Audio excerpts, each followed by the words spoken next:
Adam, Manchester United won. Phone's going off. Manchester United won. Yeah, mine too. Chelsea 3. Battered really in the end. Solskjaer changed we rotated the players, which again we probably had to do in certain areas. But he changed the formation. We didn't look comfortable from minute 1, I'd say, or maybe after the first 5 minutes. And it just went from bad to worse. A string of errors. David De Gea at the centre of it once again, and a bad defeat. One that actually, yes, the game, our season didn't rely on it, but one that actually, with how morale deflating that was, maybe Solskjaer's got a job on his hand to pick the confidence back up after how bad that was. This is what I said. I've just literally tweeted out that same thing, mate. Now I've just looked at it and I've gone, and I've always droned on about it. I've gone, yeah, the players, getting the players in is one thing, getting the right players in. And we do look like we've got a good sort of setup there now. You can go on about the formation, which wasn't right for me. But the main thing now is the mentality of this lot of players. This is the first test that we've come up with, the first test we've come up against now since we've had this brilliant run. We've looked unbeatable. We've looked invincible going forward over the last 3 or 4 months.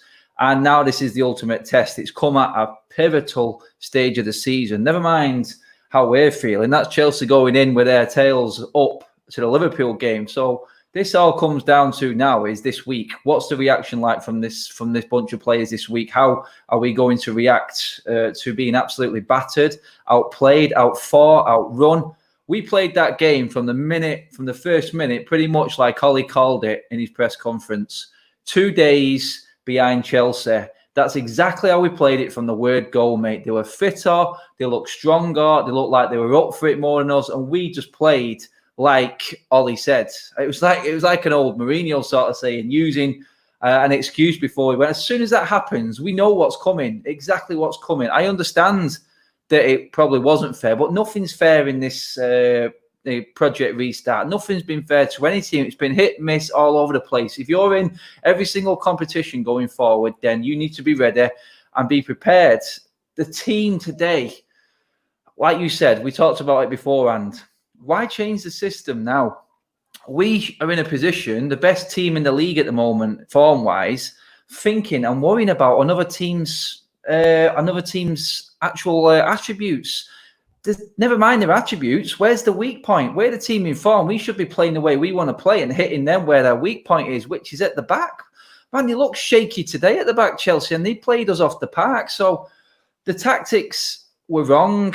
The team, I thought, it just didn't make any sense to me. It made no sense at all. We're carrying players at the moment. It just seems like we're putting players on the pitch there because we're feeling sorry for them and they need to get a game.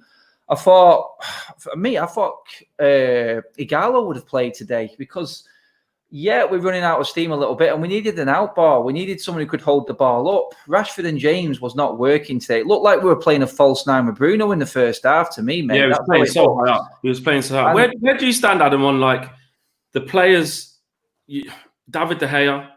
Oh, mate, I'll get onto him. Yeah, I mean, Maguire, I said it a tweet today. You know, one thing about it is what my question is basically is how much blame do the players need to take for a performance that poor? Yeah. Because it was still a semi-final, still at Wembley, still against Chelsea. Yes, the shape may not have been right, but I tell you what, I saw a lot of performances out there that were shocking as well. Yeah, mate. No, the players are not getting out of this. This isn't all down on Ole at all. I'm not giving Ole full, but I mean some. Yeah, tactical changes that we can all sort of moan about and shame. But we've played this formation before. We didn't need to play it today, but there should have been no excuse for how we played today, even if we did change shape or change faces. Let's get into the players and the mistakes and the clear mistakes. You know what? I had a problem with Harry Maguire staying on the pitch, mate. When he takes that hit from Bailly, you know what? Side of the temple, and he just looked lost. Ever from that moment, he looked lost on the pitch, mate. He was all over the place. Shocking. And you know what? It's when the player's got a bandage on his head, it says something, mate. It says that you've been, and he will run through a brick wall for you, but someone there has to take authority and say, look, no, there's a chance here that this could seriously hamper us. He had Giroud in his pocket the first half an hour of that game. The one time that Giroud escaped onto Lindelof, we've seen the frailty of Lindelof. Giroud is the perfect player for Maguire to play against, but the worst player for Lindelof to play against because Lindelof is not as strong. His physical game isn't there with Maguire's. Giroud's seen his chance, one chance, fine margins, mate. It's the one time he went on to Lindelof and he lost him. So for me, Maguire and Lindelof both had shocking games today. To be honest, mate, we were comfortable. I tweeted it out half an hour in. The centre-backs were doing well. Clash of heads came in, and then we just went to pieces completely. I'm not using that as an excuse. Chelsea deserved the win today, clearly. But we're then going on to the worrying part of our game, which is the centre-backs. Aaron Wan-Bissaka, again, it gets worse every game at the moment for some reason. And then the biggest concern of all, which is De Gea. Mate, what do we do? He's dropped, mate. I've had it, mate. You know that's not going to happen. It's not going to happen. FA Cup, mate. There was no excuse for him to be playing today. Why was Romero not in goal today? Why was he not playing? Sorry, did you say he should have been dropped for this game, or he should be now?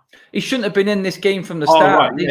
Yeah. He shouldn't have been in for this game from the start. I know he's not going to be dropped going forward because Ole has, and this is what I've said it on the Sunday show many a time. Ole, to go to the next level, needs to get ruthless with his selections. The sentimental stuff has to go out the way. I don't care what De Gea did years ago. We're not going to win the league. We're not going to go forward with De Gea in goal, in my opinion, now anymore. The game's changed. Every keeper can stop shots. I mean, them saves that he made today, even into the latter stages of that game today, were routine saves. De Gea can stop shots just as good as any other keeper in the league right now. He's not even top 5 goalkeeper in the league anymore, De Gea. That's how far down he's dropped. There's other parts of the game that you need to be better at, and that's filling your centre-backs with confidence. I would be petrified playing in front of De Gea at the moment. I would be absolutely petrified as a centre-back because he fills me with zero confidence. When I'm looking over my head, I've got to play like Giroud, bullying me, doing all. Sometimes you just need your goalkeeper to come and remind you that he's there and go through it. Come and take a cross, claim something, and then you know what? The Giroud was loving that today because he knew he wasn't going to get a keeper who was going to challenge him. And he had he got man of the match. And you know what? Probably rightly so because everything went to him. Chelsea's game in the first half was long ball to Giroud. Well, what they actually showed is that they can play that system better the weekend. Yeah, now. Exactly that. And was it naivety from Ole thinking that he can play the same tactics against Lampard again and that Lampard is just too thick to have a plan, have a system? Did we maybe look at that? Or did Ole think, because it looked like to me, it was like, I tell you what, I don't care how we play, but if we can get to sort of 60, 65 minutes, 70 minutes and we're still in it, then we get the big guns on because they need a bit of a rest because of Wednesday. I know. It's this slow starting again, mate, isn't it? We just seem to have to fight our way back into games at the moment and really dig deep. You know, I was like, why not just go out there and play from the first minute instead of just feeling your way into the game? It's like that Southampton game has just completely sidetracked us in terms of our confidence and our speed of play because our midfield today lost the battle. And I do understand they're fitter and they've had more rest and all that. It did look like that today. It really, really did. They were right at Chelsea. It was, but Matic wasn't playing a full game the other night. You know what I mean? Matic should have been fit, and he was poor today again. Bruno didn't have his best game, but he kept on going. And the last few minutes, you know what? We created the odd chance here and there in the last few minutes, and it may have been a different game, but that was clutching at straws. My main thing now is, going forward, what's the mentality, right? And this comes down on Ole as well, because there's players in that team there. You're like, right, okay, there's De Gea.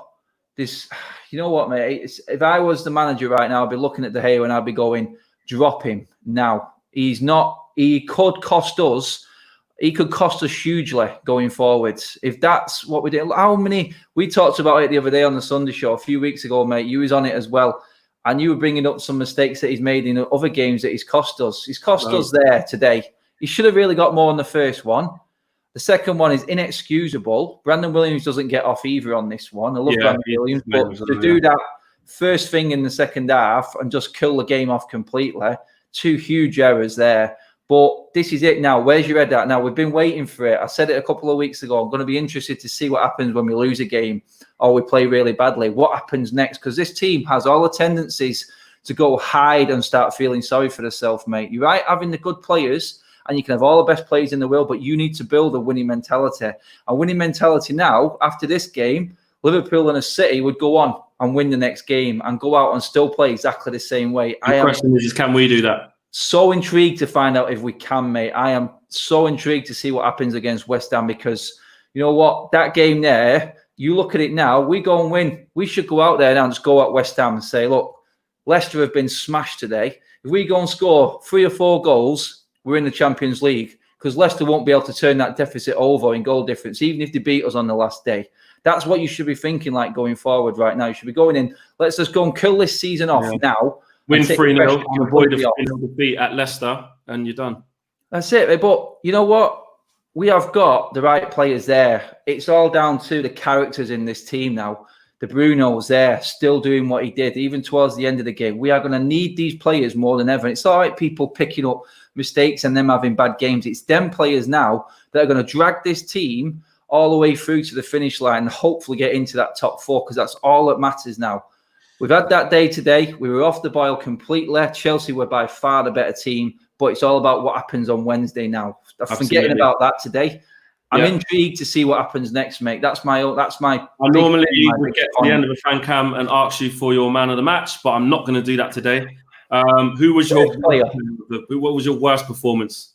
Oh, you'll know, you'll get it in the player ratings, but David De Gea, I mean, to be honest, mate, Maguire was shocking today for me. I think the head injury really affected him. I'm not going to lie, but I'm not going to use that as the excuse. There's no excuse for De Gea, though. He tops it today, big time. It was bad. Listen, mate, I'll see you at player ratings. See you in a bit, mate.